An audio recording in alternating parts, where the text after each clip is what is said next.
Mira Business FM, your daily guide to the markets, money, and more.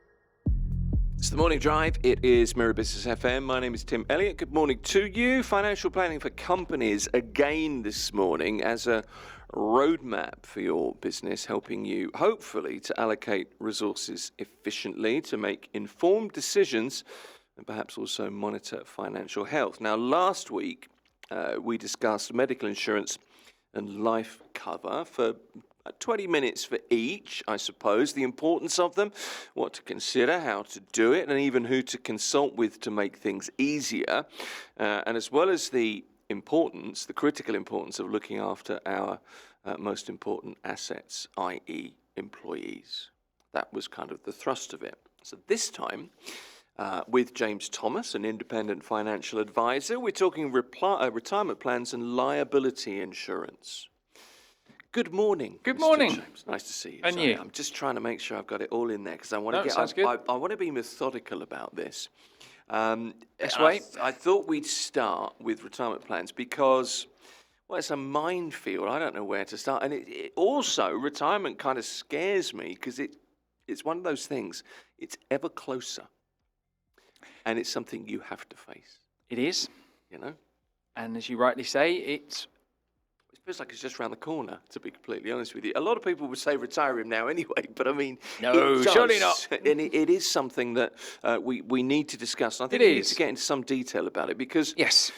in a country like the UAE, there are numerous retirement options that, you can get both from without and from within. So there are government pension schemes for Emiratis. There are options for expats. There's the golden pension scheme as well, which is another thing. There are voluntary savings plans. There are all sorts of things. But I thought the best thing for us to do would be to start with kind of an overview of retirement plans, and that's where I kind of hand over to you for your expertise. Just set it in stone, if you would.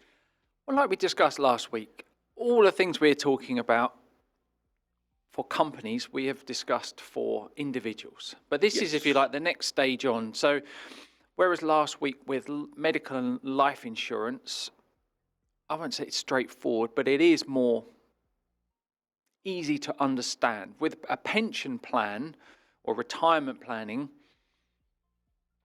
we're now moving on, I guess, a next stage because, as you rightly say, we're all getting closer to that date. And when we talk about it on an individual basis, I often, dare I say, pitch it to people or to try and create the thought process in their mind. It's okay, if you stop working tomorrow for 6 months, how would you cope? Well, I would have taken your advice and built my emergency fund and I would call upon that. Good answer. Okay, so if that was extended to a year, well, okay, I'd make that money last. All right, but what if that was 5 years? Well, yeah, that would be pretty tough. Okay, what if that was forever? Because this is what we're talking about. It's that time when your earnings cease. Yes. Now, that makes it sound very scary, which potentially it is. But also, I would hope for most people, it's actually a very exciting time when the other way to look at it is when the alarm clock goes off, I can choose whether to get up or not. Well, hopefully the alarm clock has been, you've smashed it with a hammer. Or even you don't need it anymore. Haven't even needed to set it precisely. You wake up and you decide what the day will bring. Yeah. You're not beholden to a schedule, a third party, a job that you have to go to. Now, hopefully that job has been enjoyable for the majority of the time that you attended, but this is the point, is what happens when you reach that point. Because, yes, a lot of us are working longer because we're living longer, so that's a positive thing because we're healthier, we're more sound of mind for longer, so therefore we're able to work. But is that the choice? Do I want to work, or would I prefer to work once, 2 or 3 times a week, once or twice a week, rather than still being in the full-time environment, precisely. Well, I mean, it's also, you mentioned choice there, but it's also that thing of, when I retire, it offers you the freedom, if you've made, financial allowance for it, that you could maybe try something else. Yes. And do it on your terms. Exactly that. It's the choice to be able to do what you want to do when you want to do it. Would you like to go and help a charity, an animal welfare, to do some unpaid work, or a work that's more vocational as opposed to purely about the remuneration that you can generate from it? Okay. So if you've taken the steps in the previous 30, 40 years to build that nest egg, the choices are then yours. When you pitch to people, and I use the word pitch Yes, advisedly, but so do I. when you're talking to people about things like this, these are quite hard things to do, because you have to face certain facts that you get an order, and at some point you will not be earning whatever you're earning at the moment, and those are hard decisions. That's standard in your job, really. But when you use that kind of shock tactic of what would you be like if you didn't have money for a year? What about 5? What about forever? How do people react to that? Is it a moment? It is a moment, and it's something actually I've only used relatively recently, because it is quite a shock tactic. I've perhaps before been much more soft. What are your goals, aspirations, or just simply when, if meeting someone in their 40s, when would you like to retire? 60, 65, and just be as broad as that. But actually, by asking those questions of what would happen if, it's much like the life insurance question. It rightly shocks people into or opens up a thought process that perhaps they hadn't explored before. And that's why, because it often can become, it's one of those to-do lists again. It never reaches the top. It's not as important, or not viewed as importantly as it should be. And asking those questions, what would happen if 6 months, a year, 5 years, forever, it really puts it into perspective, because that is what is going to happen. It was 60 here until relatively recently. Now they've been more flexible with when we're asked to leave. We're asked to shuffle off. I was going to say there's more to coil, but that was a bit more. It wasn't that, but I know what you mean. Standard visa was 60. It was, now 65, maybe 70, and obviously golden visas have extended that further. But there's still no guarantee that you will remain employed for that length of time. And would you want to remain employed for that length of time? That's where we're getting to with this, is opening up that thought process of, right, I need to take control of this. Yeah. Because if I've done that, if I want to carry on working, well, of course you're welcome to. If you're loving your job, you're in a great position, you're doing things that you're thoroughly enjoying, then why stop? But if you do want to stop, if you do want to spend more time with your family, if you do want to go off and travel, if you do want to do all those things that have been on your bucket list, to-do list, call it what you will, then the options are then open to you to do that. So fail to plan to fail. Bluntly, yes. Bluntly, I mean, that's how it is, isn't it? Okay, so let's look at some of the so that's retirement where the settings, plans. yes. Yeah. So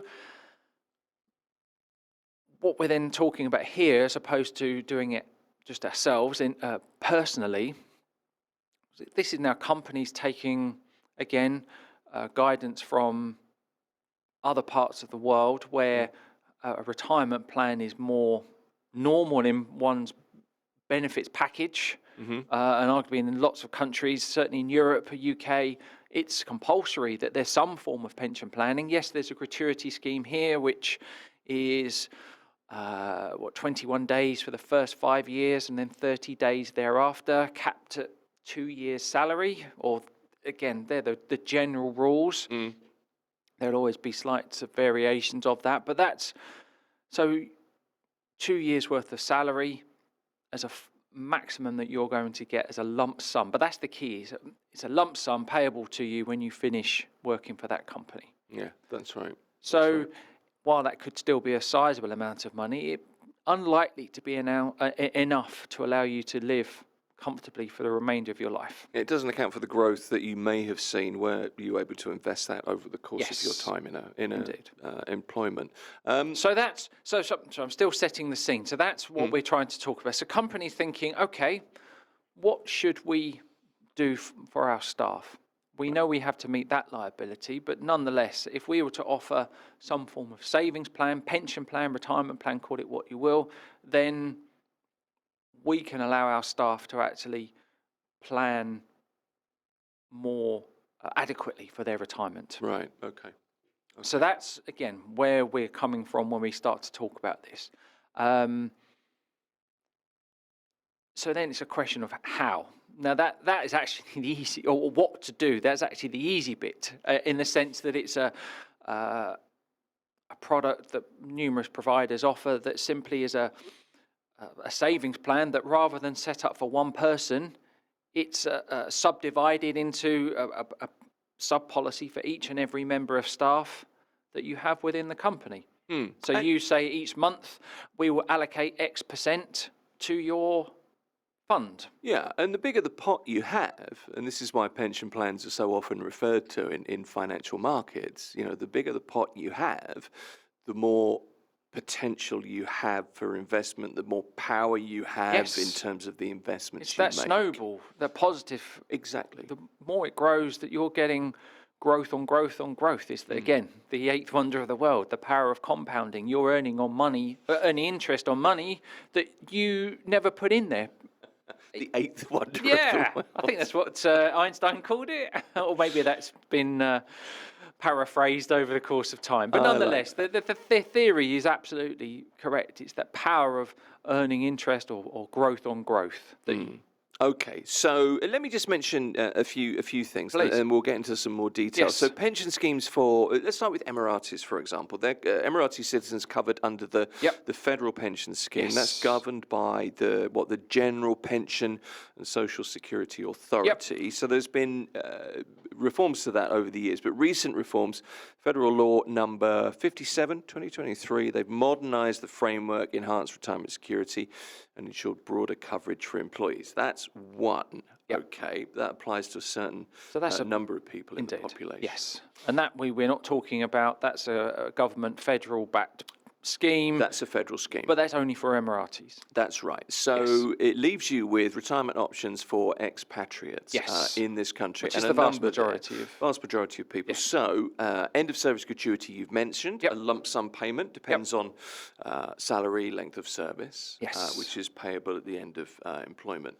The Golden Pension Scheme, I was just going to outline this because it's interesting. It's introduced to help expats save for retirement. It allows you to invest end-of-service benefits into approved investment funds. We're starting to see this more and more. Yep. I know that. And the aim is to supplement traditional sort of gratuity payments and enhance retirement savings. That's one way of doing it. Then you have voluntary pension schemes. Yes. And also, possibly, depending on your organisation, maybe even almost like a mandatory pension scheme that some companies set up, i.e. they would allocate a certain amount of your salary and just deduct that every month. And you could then add to that through a voluntary scheme. But I wanted to get into those in particular because I think that's, clearly that's really the area of your... That's where we would be able to add expertise, isn't it? Value and expertise, yes. Yeah, okay. So let's start with the voluntary pension scheme then. Yep.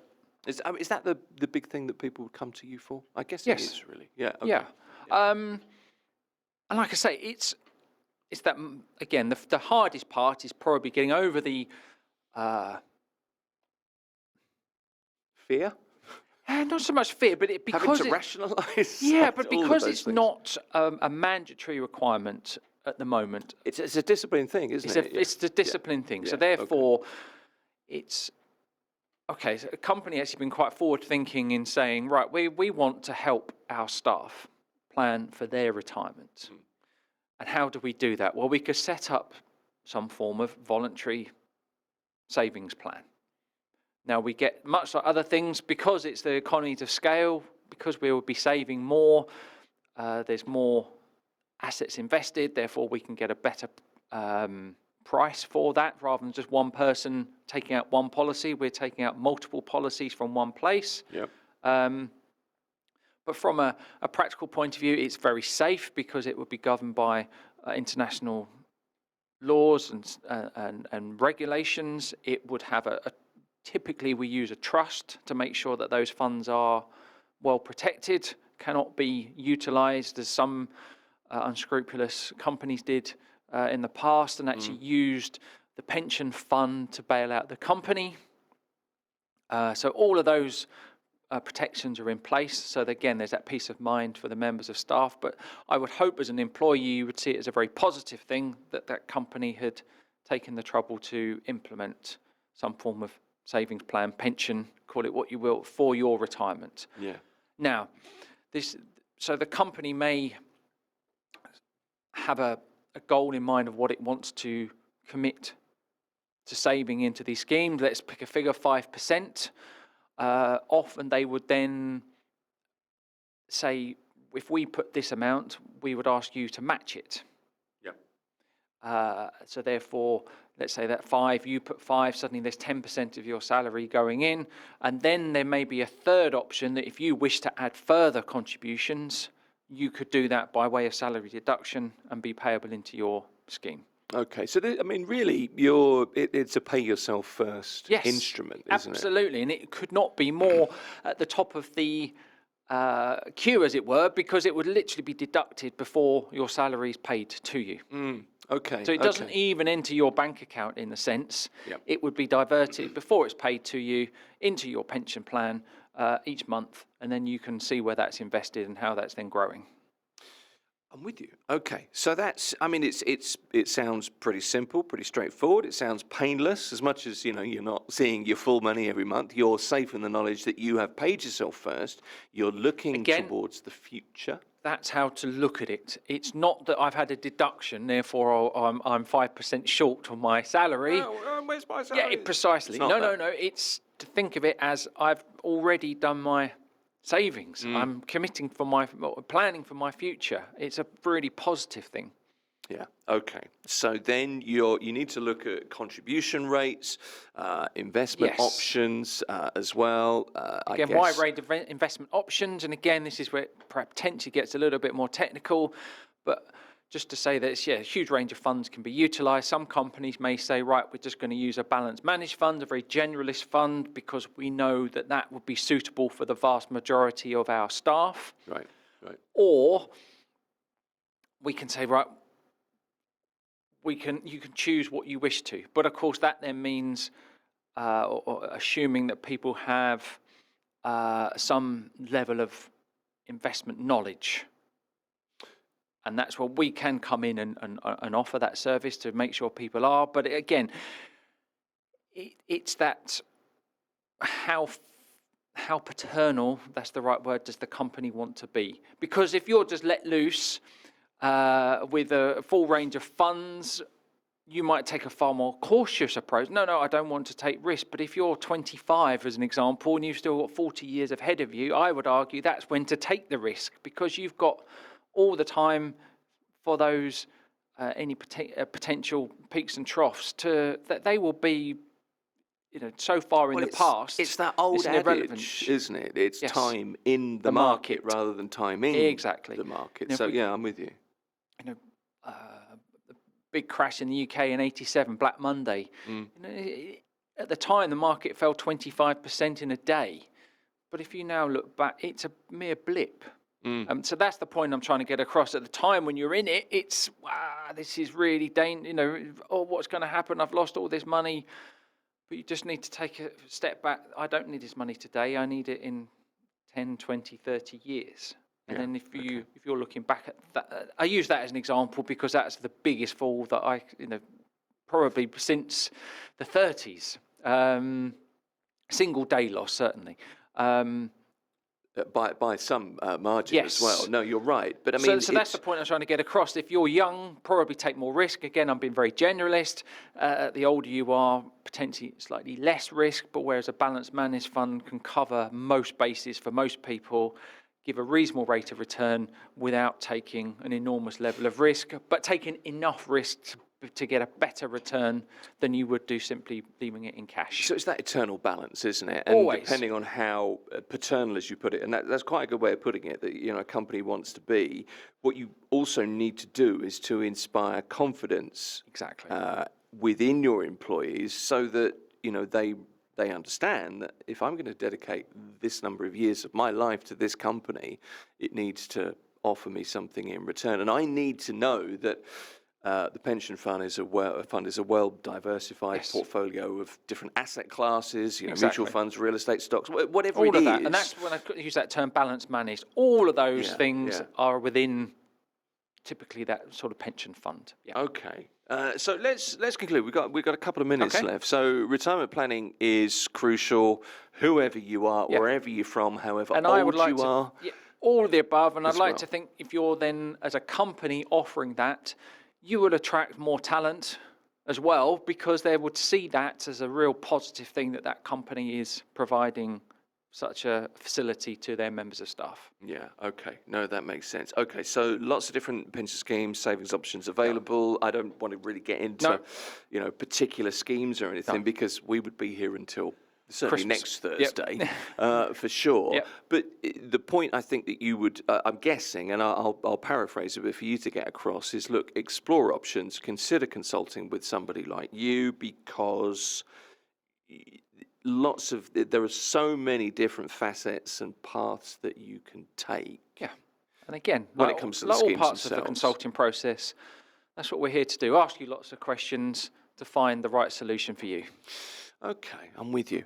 Anything else we've missed there, James? Because we've still got a tiny little bit of time. And I feel like, and I said this at the start of this, retirement plan's a bit of a minefield, and I've purposely avoided looking at any specific schemes, partly because there are so many. There are so many. And partly because there are so many intricacies. But what I wanted to get across is the fact that you can offer the benefits of them, i.e. helping your members of staff build for their future, but also for you then to get the best talent as the employer, because you're offering that facility to those members of staff. And I would hope and expect that then someone who comes to the end of their working career with you would be very grateful, frankly, that they've been able to accumulate way more than they would have expected to otherwise. It's kind of a win-win situation, isn't it? Yeah. If you pay somebody for a while, they're pleased with you, you're pleased with them, you all part with those nice And they would have shaky worked- hands. It's good. Yeah, and they would have worked harder for you in the meanwhile, be more productive. God, I tell you, the world needs us. We've sorted it all out now. Yeah. I feel like, you could Just put us as in easy as charge that. of, I don't know, give us America. We'll sort that out for you. Maybe not. Maybe not. We'll leave that. So that's retirement plans. Yep. First half this morning with James Thomas. James is an independent financial advisor. Next, in the next kind of half an hour, I want to talk about liability insurance with you and get into some more details. How would I define it? Well, you've pretty much summed it up already. It's the insuring against something happening to someone else. Okay. So not you personally, but through fault, negligence, or just pure accident, something happens to someone either on your premises or caused by your activity of business. It's often something that is quite often mandated. I mean, some of the free zones I know would mandate a liability insurance policy for of that some reason, sort. much like driving. Our car has to have a minimum of third-party insurance so that if we cause damage through our own fault to someone else's car or property, they are insured. And it's exactly the same for a business. Exactly. And it's insurance that covers legal costs and, compensation awarded to the claimant if the insured is found liable for causing injury or damage. Yes. So it's a way of, I guess, if we put it really succinctly, to safeguard assets and also to ensure compliance. Yeah. But it's, again, much like all insurance, it's to protect the what if. Yeah. We don't go into business, unless you're very underhand, with the view to hurt or harm or cause damage to other people. But stuff happens. Unfortunately, you're right. To put it bluntly. It is something. Life happens, doesn't it? Life happens. And therefore, this is what these policies are for. Now, and again, liability really covers everything. We have got some amazing companies that we insure, from things, swim schools. So again, you're teaching someone how to swim. You have someone's in a pool of water, things could happen. We hope it doesn't, but that's what that liability insurance is there for. We have right the way through to companies that supply cranes and lifting equipment, and they move all sorts of weird and wonderful objects. And obviously when they are being moved, there is a chance that things can happen either to the object being moved or that object, which could be quite large, falling and causing damage. But also the cranes and the lifting equipment itself. I know we've handled a claim where the transportation of that equipment, it somehow fell off a lorry and got damaged. Okay. So again, it's all aspects. So that's just protecting the business. Thankfully, no one was hurt, but the machinery was then out of action, so therefore it couldn't go about its business. It couldn't be utilised for the company, so therefore there was that loss of earnings. There was the repair of the machine. So again, all those are costs that have to be borne, and that's why when some of this equipment is worth a lot of money, you want to insure it to protect it. I love the personification of the crane not being able to go about its business. But I yeah. mean, it's a really good example. But it could be something as simple as I don't know, you're delivering a parcel to an office and trip over a Exactly. That's chair. The most common one. Is the tripping. That's the most common example. Someone falls over and hurts themselves in the workplace. Yeah. It protects that liability. Right. Okay. So let's run through some of the types of liability insurance. First one, public liability. Yep. So that's what we've just described. We're in a mall here. So someone falls over and it's deemed to be due to a fault with the mall. That's where that policy would kick in to make sure that their medical bills and indeed any other costs were covered. And essentially, if you're a business that interacts with the public people, right? Okay. Here's an interesting one, and this is something you read about in the papers. It makes great headlines for great stories. Unfortunately, it can be something that affects people in an adverse way. But professional indemnity insurance, so protecting professionals, like, I don't know, doctors, for example, against claims of maybe negligence or errors. That's why I'm hesitant to use the word negligence, because I think most situations it's purely an error, because I like to see the good in everyone. Very few people set out to harm, but nonetheless, sometimes things do happen, and that's where this policy is for. Absolutely. Related to that, we often call it directors and officers insurance. So again, to protect the owners and the senior members of staff in case there's a claim brought against them personally. So again, it's all encompassing. It's to protect you against that situation occurring. Okay. Employers' liability insurance, mandatory in the UAE as well. Yes. Yeah, okay. So covering claims from employees who suffer injuries or illnesses. Rather than the member of the public, it's a member of staff in this instance. Yeah, okay. And the last one I wanted to bring up with you is there are many different subsections, of course there are, but comprehensive general liability insurance, which I think is perhaps an American term. Yeah. More CGL, but it's broad coverage for various claims, isn't it? That could include bodily injury. It could include property damage from operations by that company specifically. So it's a more generalist policy as opposed to just meeting your legal obligations. This one would cover a much greater range of situations or potential issues that could arise. Okay, so let's run through the reasons that liability insurance is so important, aside from employee liability, which is generally mandatory, for example, but other reasons that that may be useful when making a decision. The first one that comes to mind to me is the financial protection aspect. That's if we move on from the protecting the person who's been hurt. Yes. That goes without saying. But yes, it's then that financial implication, because you've taken that trouble to set this business up, to get it running, something that's out of your control. Again, use that crane analogy because it's a nice, it's no one getting hurt. But the crane has a smiley face in my mind. I know, at the moment. It's one of the cartoons now. It Thomas is. the Tank Engine. But once you've put that insurance in place, you know that your liability is protected. You then can have sufficient funds either to replace that piece of equipment, to protect against your loss of earnings should that equipment no longer be functioning, etc. So it's just another way of making sure your business can work efficiently and limit any exposure that you have financially should the worst happen. You haven't then got to go out and find another, and some of this equipment, 1 million dirhams plus, because through no fault of your own, it's been damaged.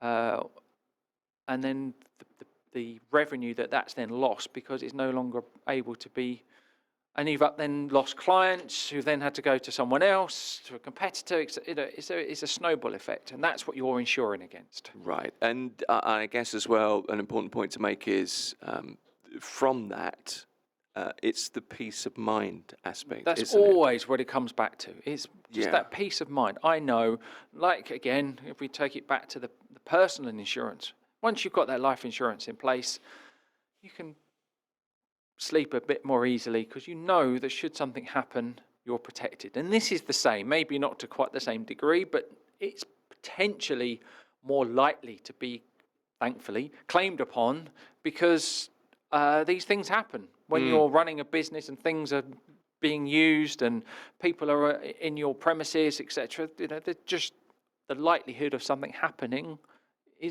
increases. You just do. And it's funny how when you don't have insurance in the right way, things seem to happen and you really wish you had. I don't know. I know I don't believe in coincidences, but it suddenly feels that way. Absolutely. You put the insurance in place, nothing will happen. And then you think, what a waste of money that premium was. Well, my response to that is great, because you haven't had to have a claim. Yeah, it's a good point. Yeah. Okay. And then finally, I suppose, when it comes to why do you need liability insurance, you're trying to answer that question. It's the fact that you're meeting, compliance. You're legally compliant. You are, yes, and your business is then doing what it needs to do to function legally in the UAE. Yeah, let's look at how you choose the right one for you. And this is kind of a how long is a piece of string question, isn't it, really? But I think there are ways of, you'll get this across far better than I'll be able to. But coverage options is, I suppose, where you start when you're thinking, look, I need this. There'd often be a minimum level. There'll be a specific need. Yes. And so do you just insure that, or do you take the view that for a few dirhams more, I can take out additional cover for that additional peace of mind? The price of that cover is going to be dependent on the size of your operation, size of office space. Sometimes you'd be amazed. It feels like a very reasonable premium for the cover that's being offered, but that's because the insurance company has viewed your risk, again, much like we talk about, keep coming back to the individual cover, but the younger you are, the lower risk you are. The healthier you are, the lower risk you are. And it's no different. An office insurance is going to be far cheaper than a workshop or somewhere where there's lots of machinery and things being made or produced, because the risk is so much lower. Yeah, quite right. And it's the same argument but then arguably that workshop probably needs to cover more. So, look, I'm not going to ask you for prices because, it's very difficult to ask for prices. Yes. But can you give some kind of, can you offer a perspective? Liability insurance can start from as little as a couple of thousand dirhams per year to protect a business. Okay, which is, you're looking at a couple of hundred dirhams a month. Yep. Really? Yeah. Okay, so it's not really that. Okay, no. All right. No, that gives you. And then if you're a multinational, obviously, that, okay. Yes. But that's where why I mention that is because if you're a small business, SME, thinking, this is just another cost, actually, it's probably not going to be anywhere near as frightening as you think it is. Okay. That's important to point out, I think. Yes. Rates. So we're looking at cost there, but rates in a different way. Finding a policy that fits your budget, I suppose, is the next thing to do. What kinds of things should you be looking for in the policy? What jumps out in your mind? Well, again, just making sure it covers what you want it to, what you need it to. And again, that might sound obvious, but again, with all insurances, make sure you've had a look at the table of benefits. Is it covering everything you want it to? Is there a reason that one company is more expensive than another? Well, I asked that And first. and I say that because that's my job. I will point it out to you. But sometimes people, well, why is this? You've given me a quote and it's X, and I've just got this from somewhere. I can't believe it's not James Thomas, and it's half the price. What a great company name that Yeah, would be. exactly. And then you compare, and because things are excluded or the annual cover limit is much lower, it doesn't cover all of the members of staff, for example, or whatever it might be. There's clear differences in the benefits that have been offered, and that's the reason why the premium is so much lower. Well, I ask you that question. It's because it's a pretty straightforward, simple question, but it's actually not a simple, straightforward answer. In that, it's like all insurance policies. I've got my cover. Don't worry, it's all fine. What cover did you get? Yeah. Oh, I just got the cover. It was 25 dirhams. Yeah. Well, does it cover this? Sure. Did you read the? And you exactly. This is and what again, these it's are the probably things. it's a similar conversation to the previous one we had, and it's just about asking those extra questions. Well, one of the things about doing this whole segment is reiterating lots of the same things. It is, but that's, I think, as we keep saying, it's absolutely vital because don't assume. Yeah. I've got that covered. Okay, well, let's have a review of it. 'Cause if we have, great. I mean, there's no harm done. We put a tick in that box. Cover's in place. Yeah. But why not have that review? Make sure it is offering the cover that you need to have. See, it's the responsibility aspect of this that gets me, because this is about companies looking after employees and hopefully encouraging employees to work in an environment that nurtures, produces hard work, that looks after people. That's the thing, isn't it? And if you haven't checked the exclusions in a policy, I don't know, there's an exclusion if a bookcase is so high and if it falls over because it's toppled through human error or whatever it is. That's not a great example, but you know what I mean. But there are things like that, exactly. These things they do, and then you think, well, that was the biggest risk, and therefore you're a bookshop. Oh, but your books, it seems the very bookshelves simple, aren't, but it's it's not. true. And you're absolutely right, because you go to a specialist insurer and say, right, I'm insuring a bookshop. We have 2-meter high cabinets full of books that are freestanding, because that's the sort of question they will ask. Yeah. With customers walking around, taking books off shelves. I keep using the same analogy. We need to make sure that should something happen, through someone leaning against them, tripping, falling, whatever it might be, that people are covered. Yeah. And policies will be that specific and make a provision in the terms and conditions that is covered. I feel as though it's kind of stating the obvious. It may be stating really, the obvious, but it's taking the policy that's fit for purpose. Right, and that's a good phrase to remember, I think. The other side of it as well is for policies like this, and, the bigger the company, the more important, I guess, in some ways, you perceive this to be. It should be standard across insurance providers, I suppose, but it's about reputation of provider, isn't it, as well? Yep. I mean, again, I like the insurance companies we deal with have all got a good reputation. They all have the right underwriting requirements, so therefore we know that when they offer their terms, it's been suitably underwritten and reviewed, so we won't have that slopey shoulder moment. Oh no, we're not covering that at the worst possible moment. Anything that stands out in this, in your memory, from companies that have had cover in place that they've had to use? Is there anything that you've advised on, or maybe has taken you by surprise when it comes to topics like this, insurance, liability insurance? I'm not looking for awful situations. No. Don't get me wrong, or people suffering. I think it's more. Thankfully, they've all done what they said they would do. I think it's more, as I mentioned, the cranes and the stuff, big sheets of glass, cars being lifted into apartments. It's more movements of strange items or insurance for weird and wonderful things that we're approached to. Cars being moved into apartments. Yes, people have got classic cars they wanted to have in their lounge, wherever, office. Yep. Wow. And panes of glass were having to be removed. What was it? It's cars and big cranes and equipment. I suppose it's going to preserve your car against rust.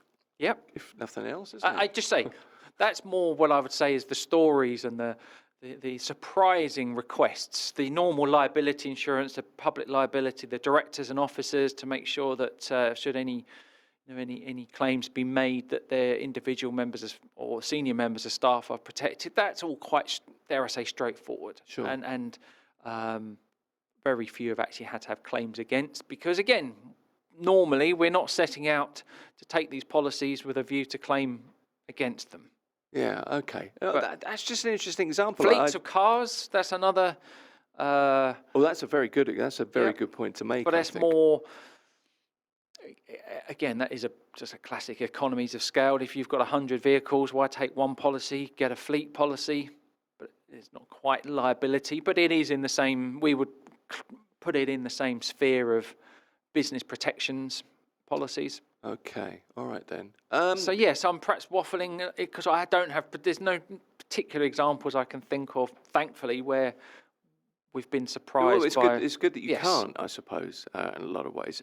So let's conclude then. So liability insurance, crucial component of... It is. I think it's not a stretch to say it's a crucial component of risk management. Very much so, because you're reducing enormously the risk that your business is exposed to, and therefore it's why it's so vital that once your legal obligations are met, these other policies are still just as important, because without them, the business could end up being unable to function. Well, exactly, yeah. So legal claims, you're compliant if you've got the right thing. And as ever, I mean, even more almost, you need to sit and work and talk to somebody that understands how these policies work, how to make these policies work for you, and perhaps even create a policy in some instances as well. I mean, that's a possibility. That, absolutely, yes. Because, businesses, it's not apples for apples, is it? All businesses are different. Much like people, they're all unique. They're doing different things and with different requirements. All right, then. I think we've pretty much covered it. So liability insurance, retirement planning. What else did we do? Last week, medical insurance and life cover. Yeah. Have we done all the necessary insurances that we should be talking about? I think so.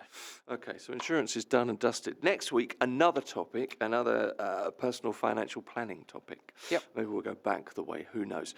For now, James Thomas, good to see you. Appreciate you coming in. Thank you. This is Mira Business FM.